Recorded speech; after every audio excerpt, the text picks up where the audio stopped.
As you can see on screen, I've already got our basic code typed up, what we've been calling the skeleton. I do need to add a return statement, return 0, and for this tutorial, I kind of want to go into, we're going to start with output, because output is going to be a little bit, we've kind of already seen it in the Hello World program. So in the Hello World program, we saw something along the lines of this. And when we ran it,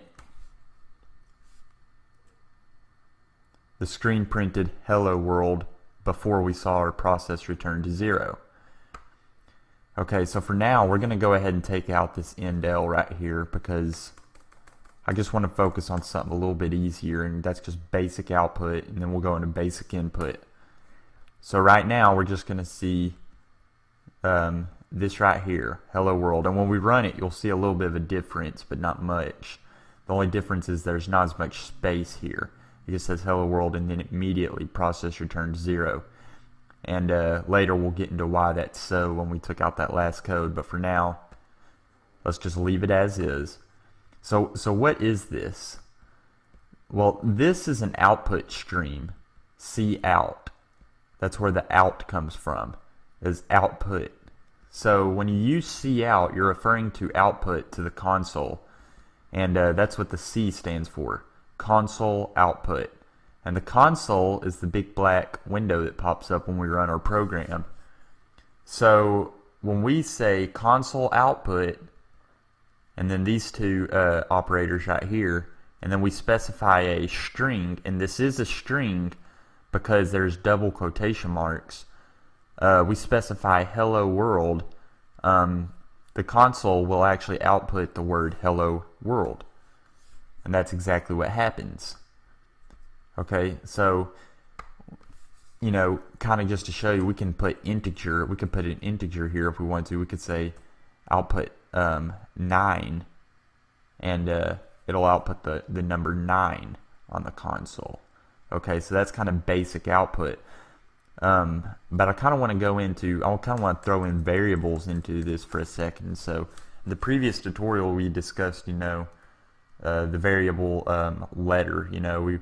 We'll call it the letter Z this time. Okay, so if we're wanting to declare a data type of one character, and we want that character to be the letter Z, we would do it as so. We'd specify char for character, and then we'll call it, we'll call it anything we want. We'll call it, we can call it letter Z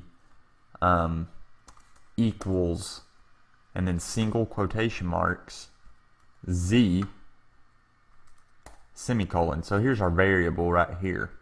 Well, if we wanted to output this variable, we would just say cout operators, and then we would type the name of our variable, letter Z. And if we run this, we'll get what you expect. We get the single character Z, because what this is saying console output the variable letter Z, which we called letter Z, okay, output whatever this variable is holding, and it's holding this letter. And remember, just because we called it letter Z, let's call it something else. Let's call it let's just call it box. Okay, let's say we called this box. Okay, well, when we cout box, it's going to go to where we declared box at, which is right here, the variable box, and it's going to look what it's holding. Well, it's holding a character Z. So when we console output box, it outputs Z to the screen, and then process return to 0. Now let's back up for a second, because I didn't really explain this. What are these right here? Well, these are what I call them stream operators. They're basically they're just the output stream, and what it is anytime you say cout and you're wanting to output, you can't just say cout box. That will return an error right there. That's an error.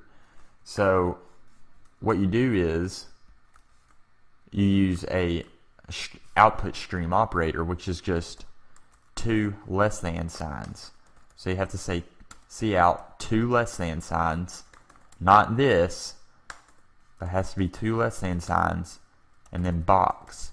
And if we do, I kind of just want to show you, more for practice.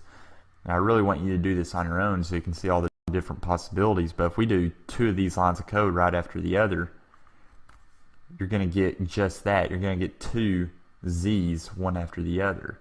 Okay? So I got two Z's because we wrote the statement twice. So that being said, let's try something here. So let's go into that right here. Endl, what is that? Well, that stands for end line, and this is used a lot with basic output because it gives you spacing. So if we do the output stream operator, which basically this is the same thing as saying cout box console output end line. This will work the same way. Z, and then you'll see there's a space here because we added a blank line. And if we do, so we could take this out, we could even add it right here. This is the same thing. If we just did that, we're using it all in one line of code. Basically, you're going to get the same exact result. So I kind of wanted to show you that there's many ways you can do this, and I really want you to play with this on your own because you're going to learn. You could say cout box